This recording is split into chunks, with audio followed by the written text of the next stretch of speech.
Alors bonjour et bienvenue dans cette nouvelle vidéo, c'est Nicolas de la chaîne Mister Dividende. J'espère que vous allez tous bien aujourd'hui. Alors comme chaque début de mois, je fais une revue en fait de mon portefeuille d'actions. Donc beaucoup de choses positives ce mois-ci, enfin le mois d'avril a été encore une fois exceptionnel, hein. Donc ça pète dans tous les sens au niveau du marché, donc tous les secteurs sont dans le vert, le marché est surévalué, enfin bref, tout va bien dans le meilleur des mondes. J'attends juste maintenant la grosse correction qui devra arriver sur mai-juin, enfin, sinon je comprends plus rien, mais bon, en tous les cas, en attendant, j'en profite. Et donc, allez, sans attendre, on y va, je vais vous présenter le premier slide.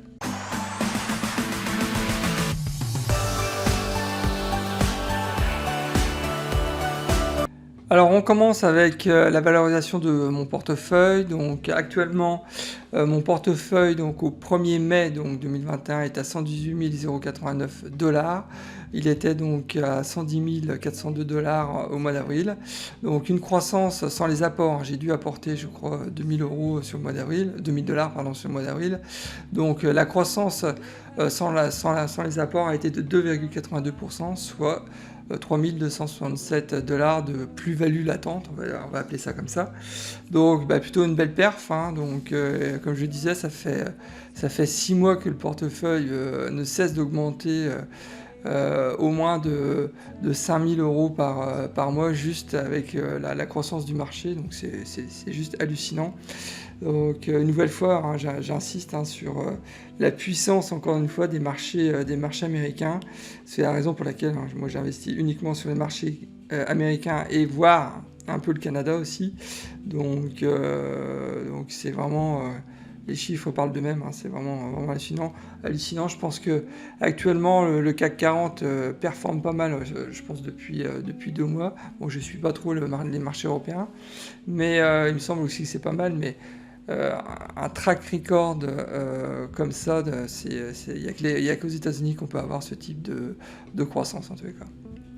Alors si on jette un coup d'œil sur le top 5 de mes plus grosses valorisations, ça n'a pas beaucoup changé hein, par rapport au mois précédent. Donc toujours Johnson & Johnson, donc avec une valeur marché de 6207 $.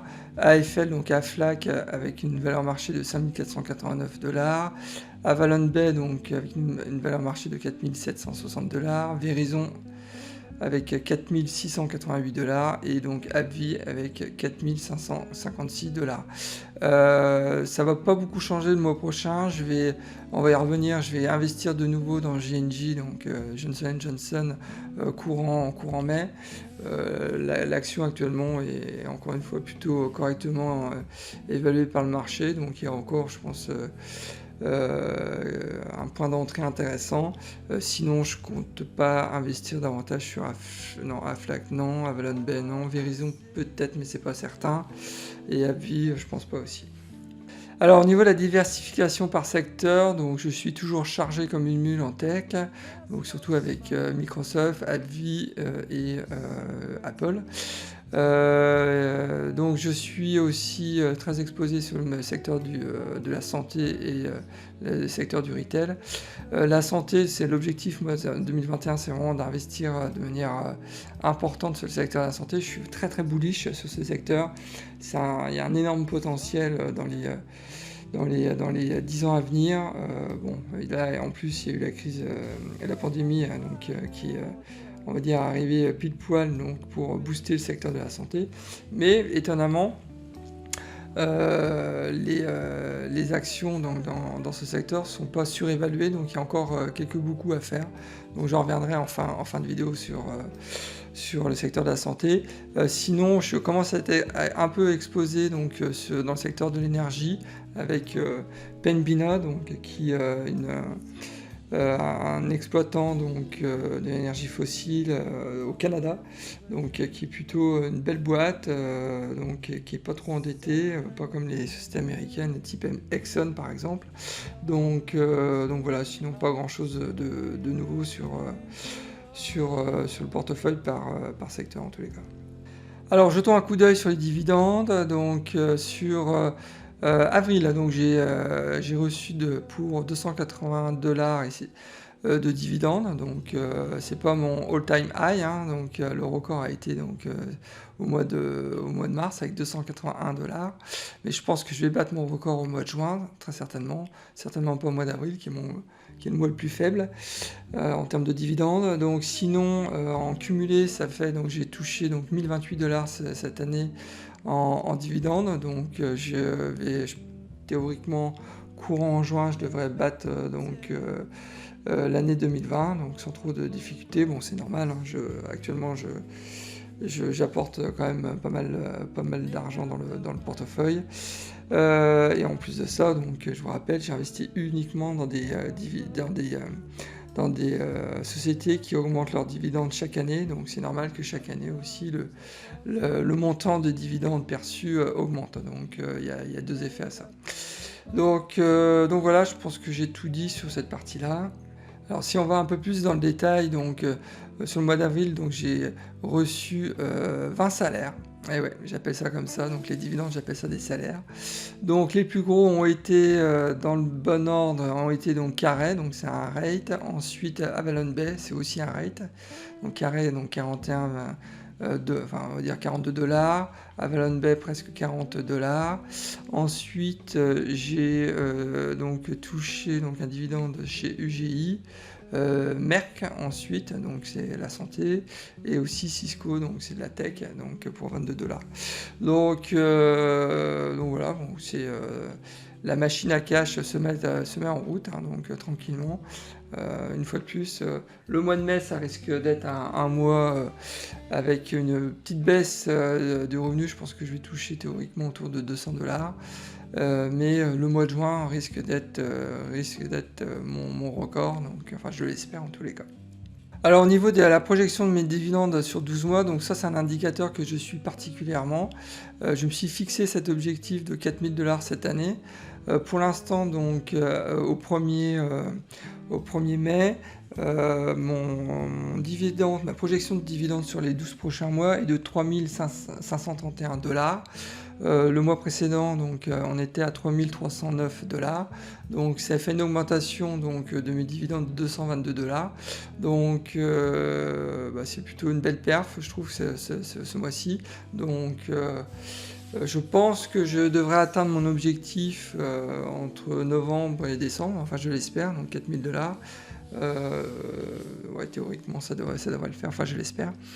Donc j'ai reçu, on va le voir plus tard, donc pas mal d'augmentation de dividendes le mois dernier, donc ce qui a boosté aussi l'augmentation, ma projection des dividendes sur 12 mois. Alors le deuxième KPI que j'affectionne particulièrement, c'est la projection sur 20 ans. Ça, je pense que, à mon sens, en tous les cas, c'est le KPI le plus important, parce que ce que je vais toucher comme dividende aujourd'hui, ou dans 2 ans, ou dans 5 ans, moi ça m'est égal. Ce qui m'intéresse, c'est quand je vais partir en retraite, qu'est-ce que je vais toucher donc, chaque année. Et donc théoriquement, je devrais être en retraite autour de 2041. Donc, et si on part donc sur le fait que je ne réinvestis plus je fais plus aucun apport donc, sur mon portefeuille, mais que je réinvestis uniquement donc, mes dividendes dans de nouvelles actions, je sais que je vais augmenter donc, mes dividendes de 8,3% par an. Donc cette année, donc j'ai un potentiel donc, de 3500 $ par an de dividendes perçus. Je sais qu'en 2031, si je reste donc sur ce postulat de départ, donc sans aucun réinvestissement, je sais qu'en 2031, donc dans 10 ans, mon portefeuille donc, va générer donc 7 800 $. Donc je vais passer de 3 400 $ à 7 800 $, ce qui est plutôt très, très correct. Hein. Et en 2041, je serai donc à 17 500 $. Donc ça veut dire que je passe donc en 20 ans d'un revenu passif de 3 500 $ à 17 500 $, juste comme ça, sans rien faire d'autre, sans faire plus aucun apport. Donc je sais que je toucherai donc une retraite complémentaire que je me serai constituée par moi-même de 17 500 $. Donc c'est plutôt sympathique, hein, ça fait plus de 1000 $ par mois. Donc sachant que le mois dernier, hein, j'étais donc à 16 400 $. Donc j'ai une hausse de 1 100 $, donc c'est plutôt intéressant. Donc et je vous invite aussi à faire ce type d'exercice, hein. Si vous êtes un investisseur long terme comme moi, qui cherche aussi le rendement et qui cherche aussi à se constituer une retraite complémentaire, parce que je suis certain, moi je suis persuadé que la retraite que le gouvernement va nous promettre, elle va fortement chuter dans les prochaines années parce qu'il n'y a plus d'argent dans les caisses. Donc si on prévoit pas le coup en avance, ça risque de faire mal. Donc c'est la raison pour laquelle moi je mets en tous les cas en place ce plan d'action. Donc et je sais en tous les cas qu'en investissant de manière régulière tous les mois, c'est le meilleur moyen de se constituer une rente dans les prochaines années. Et donc là vous voyez, hein, donc 17 500 $, je pense que déjà là ça commence à être intéressant en tous les cas. Alors si on jette un coup d'œil maintenant sur le top 5 de mes revenus passifs par titre, par société, donc mon plus gros contributeur actuellement c'est AT&T, hein, c'est normal, AT&T actuellement, alors d'une part c'est une société qui est à mon avis sous-évaluée, et d'autre part ils ont un rendement sur dividende qui est colossal, il est à 6,5%, donc là AT&T est vraiment en solde actuellement, donc j'ai investi à hauteur de 4 000 $, donc ce qui génère actuellement donc 260 $ de dividendes annuels, donc c'est plutôt pas mal. Ensuite, donc on a AbbVie, donc avec 208 $ par an, Verizon avec 200 $ par an, Altria donc avec 199 $ par an, et enfin Carré avec 167 $ par an. J'ai envie de dire sur le long terme, si je reprends ces 5 titres, le risque que je peux voir, c'est surtout sur Altria, donc c'est le tabatier, donc c'est la marque Marlboro entre autres, hein, donc qui sont exclusivement présents donc sur le marché américain. C'est anciennement Philip Morris, hein, donc la société a été splittée et il y a eu un spin-off en 2006. Donc Altria, donc son domaine d'action reste donc le marché nord-américain, et Philip Morris donc s'occupe du marché international hors Nord-Amérique. Et donc le seul risque que je vois actuellement, c'est comment va se dérouler le secteur du tabac donc dans les prochaines années. C'est très lié en fait aux régulateurs, donc on sait que le marché en volume, en tous les cas le marché américain baisse de 5% par an. Donc il est indispensable pour Altria de trouver des solutions alternatives. Une des solutions alternatives d'Altria, c'est le cannabis aux États-Unis. Donc il y a de plus en plus d'États qui légalisent en fait le cannabis. Donc forcément Altria a lourdement investi dans ce secteur. Donc j'espère que ça va marcher. Sinon il y a des chances que dans les prochaines années, je revends mes actions, parce que bon, il y a quand même un petit risque, alors pas sur le court terme, hein, c'est quand même une cash machine, mais en tout cas sur les 10 ans à venir, là il y a un point d'attention sur Altria. Alors concernant les augmentations annuelles, au 1er mai, et depuis le début de l'année, donc j'ai enregistré 20 hausses de dividendes, donc ça commence à le faire, hein. Donc j'ai eu 20 augmentations de salaire. Voilà comment je le traduis en tous les cas pour moi. Donc ce qui en représente en montant cumulé une hausse donc de 41,29 $. Au 1er avril, j'étais donc à 15 hausses de dividendes, donc pour 27,99 $. Donc c'est-à-dire que sur le mois d'avril, donc j'ai eu donc 5 hausses de dividendes. J'ai en tête, il y avait Procter & Gamble, et puis les autres, je les ai plus en tête, mais bon voilà, donc une fois de plus, hein, je suis en fait aussi cet indicateur, parce que ça montre aussi la puissance de ce système d'investir uniquement dans des dividendes croissants. Donc alors, vous allez me dire, oui, pour l'instant, c'est des petits montants, 41 $, mais ça fait que 2 ans et demi que moi j'investis dans ce portefeuille d'actions, et j'ai bon espoir que les montants soient à 3 chiffres, voire à 4 chiffres dans les années à venir.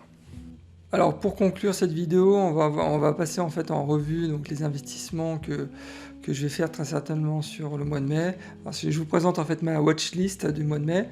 Donc j'ai que 4 titres pour l'instant. Donc j'ai Pembina Pipeline, Johnson & Johnson, TELUS et Gilead. Alors Pembina Pipeline, j'ai commencé à investir cette année. Donc c'est du secteur de l'énergie. Si je dois investir, donc il faut que je le fasse avant le 20 mai. Mais si je rate le coche pour X raisons, c'est pas trop grave. C'est une distribution de dividendes mensuels. Donc, et ça, c'est plutôt sympa de recevoir tous les mois un peu d'argent donc de société. Ensuite, j'ai Johnson & Johnson. À l'heure à laquelle je fais cette vidéo, j'ai déjà en fait investi dans Johnson & Johnson sur le mois de mai. Donc j'ai acheté 3 actions pour un montant de 500 $. Donc ça, c'est déjà fait. Ensuite, j'ai TELUS, donc qui sera une nouvelle entrée. J'ai pas encore TELUS, mais j'avais fait une analyse sur TELUS grâce à un membre de la communauté, donc que je remercie encore, qui m'avait conseillé de passer en revue de cette société. Donc on va dire, c'est le Verizon du Canada, donc très belle boîte. Je vous invite vraiment à regarder cette vidéo avec un potentiel énorme sur les 20 ans à venir. Donc j'ai en mémoire que si j'investis 1000 $ maintenant, ça va générer donc 400 $ de revenus passifs dans les 20 ans. Donc c'est assez exceptionnel. Ils ont une croissance de dividendes de dingue, ils ont un dividende de départ aussi important. Donc vraiment une belle boîte. Et Gilead, je vais certainement aussi me renforcer sur Gilead, une boîte, une biotech qui a un fort potentiel, je pense aussi dans les années à venir. Donc voilà, 4 sociétés, bon, c'est ma watchlist, hein, une fois de plus, hein, il est vraiment important que vous fassiez vos propres recherches. Moi je peux me tromper sur ces actions, ça n'engage que moi, donc, mais j'insiste vraiment aussi si vous devez investir, si vous souhaitez investir dans une de ces sociétés, je vous invite vraiment aussi à faire vos propres recherches, c'est vraiment important. Bon bah écoutez, on arrive à la fin de cette vidéo, alors j'espère qu'elle vous a plu, n'hésitez pas à la liker, à vous inscrire aussi à ma chaîne YouTube si ce n'est pas déjà fait. Donc je referai une prochaine revue de mon portefeuille début juin, comme chaque début de mois, pardon. Donc voilà, bon bah écoutez, je vous laisse, je vous souhaite une bonne fin de journée, et je vous dis à la prochaine, et surtout, bon trade, au revoir.